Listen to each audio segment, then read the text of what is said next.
Hello friends, मैं escape नीचान आपका स्वागत करता हूँ आपके अपने यूट्यूब चैनल पर। दोस्तों, आज की वीडियो में यहाँ पर मैं आपको बताने वाला हूँ कि अगर आप यहाँ पर डिलीवरी चालान के द्वारा अपने जो गुड्स हैं उनका मूवमेंट कर रहे हैं तो उस केस में आपको जो है जीएसटी का ई-वे बिल कैसे बनाना है। जी हाँ, जब भी आप गुड्स का मूवमेंट करते हैं तो उस केस में आपको ई-वे बिल बनाना मैंडेटरी होता है। अगर आप ऐसा नहीं करते हैं तो आपको 200% तक की पेनल्टी यहाँ पर लग जाती है।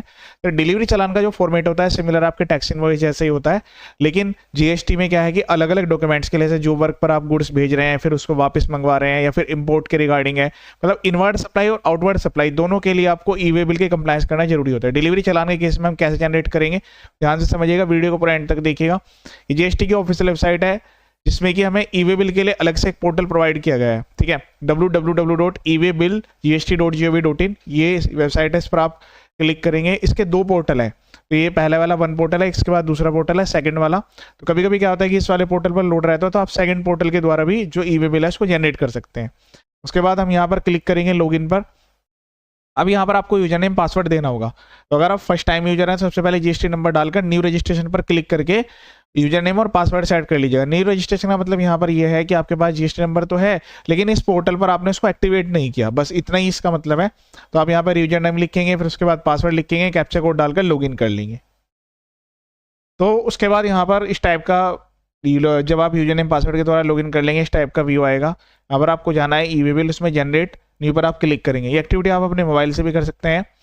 जो भी यूजर्स हैं उसको यहाँ पर जो है प्ले स्टोर से जाकर ऐप डाउनलोड करनी होती है। ई-वे बिल की पहले वाली जो ऐप होती है उसके द्वारा आप ये जनरेट कर सकते हैं। ठीक है, तो अब इसमें क्या होता है कि देखो यहाँ पर आप जैसे आउटवर्ड सप्लाई है तो आउटवर्ड सप्लाई के रिगार्डिंग आपको दो ऑप्शन देखने के मिलेंगे, एक तो टैक्स इनवॉइस का, एक बिल ऑफ सप्लाई का। तो रेगुलर वाले जो रजिस्टर्ड पर्सन होते हैं उनके लिए टैक्स इनवॉइस है, बाकी के लिए बिल ऑफ सप्लाई। जैसे कि आप जो है, अगर फॉर एग्जाम्पल आप यहाँ पर जो है जो आपका गुड्स है वाइजन कंपोजिशन डीलर भेज रहे हैं तो फिर आपको ये वाला ऑप्शन यहाँ पर सेलेक्ट करना होगा। और इसमें भी क्या होता है, अलग अलग टाइप्स होते हैं, regular, bill to, ship to, bill from, ship from. इससे प्रीवियस वीडियो में मैंने यहाँ पर ये सब चीज़ें कवर कर ली है। ठीक है, अब देखिए जैसे मेरी आउटवर्ड सप्लाई है तो अलग अलग पर्पज भी दिए गए हैं। फॉर एग्जाम्पल ये तो मेरी टैक्सेबल सप्लाई होगी, उसके अलावा मैं एक्सपोर्ट अगर कर रहा हूँ तो फिर एक्सपोर्ट के रिगार्डिंग यहाँ पर टैक्स इनवॉइस है, बिल ऑफ सप्लाई है। जो वर्क के लिए मैं भेज रहा हूँ उसके इसमें डिलीवरी चलान आएगा।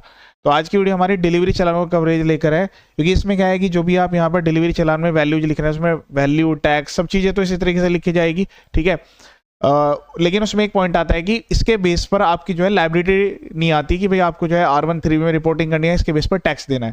केवल रिपोर्टिंग पर्पज के लिए है।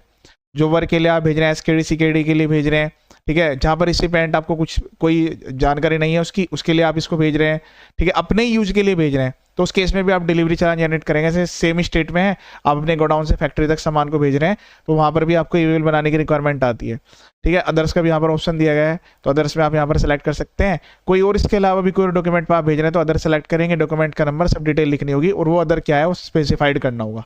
ठीक है, अब सपोज करें कि फॉर एग्जाम्पल आपने कोई गुड्स बाय किए थे, ठीक है, अब वो यहाँ पर सामान खराब हो निकला तो आप चाहते हैं कि आप उसको वापस भेज दें।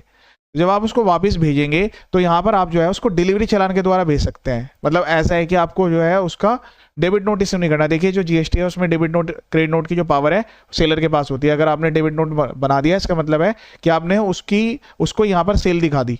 ठीक है, सेल की तरह ही डेबिट नोट का यूज किया जाता है, सेल को बढ़ाना हो। तो जो डेबिट नोट, क्रेडिट नोट है वो जनरेट नहीं करने। आप क्या करें, जैसे आपको सामान वापस भेजना है तो सामने वाली पार्टी से आप क्रेडिट नोट ले लें कि जी इस गुड्स का क्रेडिट नोट बना दीजिए और फिर आप डिलीवरी चालान के द्वारा उसको वापस भेज सकते हैं। यहाँ पर जो डिलीवरी चालान आपने बनाया सेम यही फॉर्मेट रहता है उसका नंबर यहाँ पर लिख देंगे। ठीक है, उसका टाइप जरूर सेलेक्ट करें। रेगुलर का मतलब है कि आपका भी एड्रेस सेम है, सामने वाले पर्सन का भी एड्रेस सेम है। ठीक है, दूसरा है कि भाई बिल टू शिप टू, कि आप जो है जिस एड्रेस पे भेज रहे हैं सामने वाले पर्सन का बिलिंग वाला एड्रेस अलग है और शिपिंग वाला एड्रेस अलग है।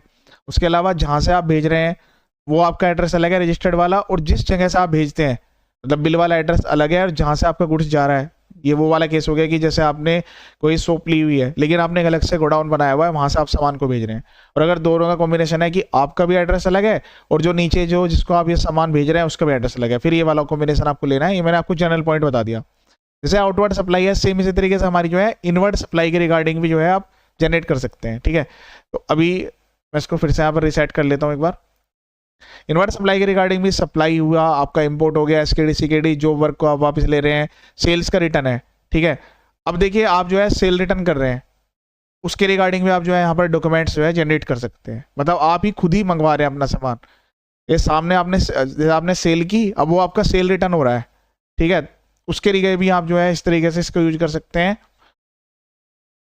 साथ में इसका सपोर्टिंग डॉक्यूमेंट है कि भाई आप जो है क्रेडिट नोट जारी करेंगे अपने खुद के यूज के लिए या कोई अदर डॉक्यूमेंट है, तो आपको स्पेसिफाइड यूज के लिए स्पेसिफाइड नेचर से ही ईवेबल बनाना होता है, ठीक है। चलिए फिर मैं यहाँ पर जो है इसको आउटवर्ड सप्लाई में सेलेक्ट कर लेता हूँ। फिर इसके बाद यहाँ पर जो है इसका जो पर्पज है हमारा वो हमारा अदर्स में है, लेकिन अदर्स में भी हमारा डिलीवरी चलाना है, उसके लिए हमने डॉक्यूमेंट नंबर मेंशन कर दिया, डेट मेंशन कर देनी है, और इसमें रेगुलर ही जा रहा है तो मैंने यहाँ पर ये चीज़ें सेलेक्ट कर लिया है। आपका खुद का नेम एड्रेस सब चीज़ें जीएसटी नंबर तो ये ऑटोमेटिकली यहाँ पर आएगा। अब यहाँ पर सामने वाले पर्सन का जो है जीएसटी नंबर एंटर कर देंगे, ठीक है। अगर ये जीएसटी नंबर आपके पास अवेलेबल नहीं है तो अगर अनरजिस्टर्ड पर्सन को भेज रहे हैं तो आप उस पर EORP लिख देंगे, फिर उस पर्सन का नेम आ जाएगा, एड्रेस यहाँ मेंशन लिखना पड़ेगा और स्टेट यहाँ पर सेलेक्ट करना पड़ेगा। लेकिन जहाँ पर जीएसटी नंबर आता है तो ये डिटेल यहाँ पर खुद से आ जाती है, नेम एड्रेस पिन कोड ये सब कुछ खुद से आ जाता है। डिटेल्स एंटर कर देंगे, उसके बाद यहाँ पर जो है आइटम यहाँ पर ऐड करेंगे। आइटम्स का मतलब है जो भी आप प्रोडक्ट्स भेज रहे हैं, ठीक है। तो यहाँ पर प्लस का साइन भी दिया गया है, जितने आपके मल्टीपल प्रोडक्ट्स हैं वो इसी से यहाँ पर एक ही ईवेबल में कवर हो सकते हैं। तो वो डिटेल्स यहाँ पर देनी है, उसमें प्रोडक्ट का name, description, HSN code, 4 digit तक का HSN कोड मैंडेटरी है।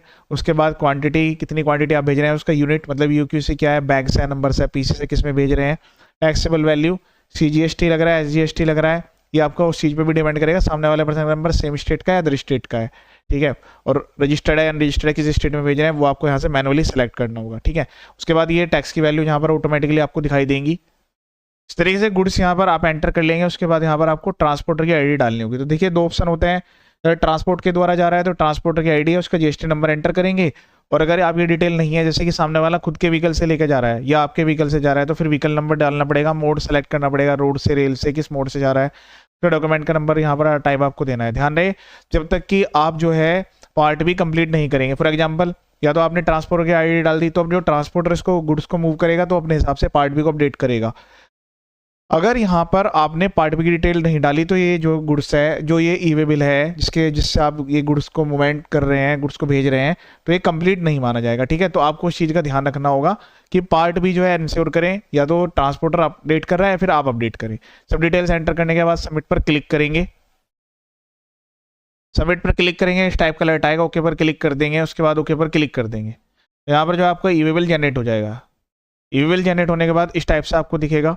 अब आप इसको डायरेक्टली जो है प्रिंट कर सकते हैं, यहाँ पर ऑप्शन आएगा प्रिंट का, तो प्रिंट पर क्लिक कर लेना है। क्लिक करते ही आपका जो है ईवेबल है, ऑप्शन आएगा PDF में सेव कर लीजिएगा, या डायरेक्ट प्रिंटर से प्रिंट निकालना चाहते हैं तो डायरेक्ट प्रिंटर से प्रिंट भी निकाल सकते हैं। बस आपको इस चीज़ का ध्यान रखना होगा, जब भी गुड्स की मूवमेंट होगी और आपको ईवेबल के कंप्लाइंस करने की रिक्वायरमेंट आएगी तो इसको जरूर कंप्लीट करिएगा। ऐसा नहीं है कि आपने इसको अवॉइड कर दिया तो बाद में काफ़ी हैवी इंटरेस्ट टैक्स पेनल्टी लग सकती है, गुड्स भी आपके डिटेन हो सकते हैं। तो ये लेटेस्ट प्रोसेस। इसके अलावा मेरे यूट्यूब चैनल पर काफ़ी सारे अदर वीडियोज भी अवेलेबल हैं, वो भी आप एक बार देख सकते हैं।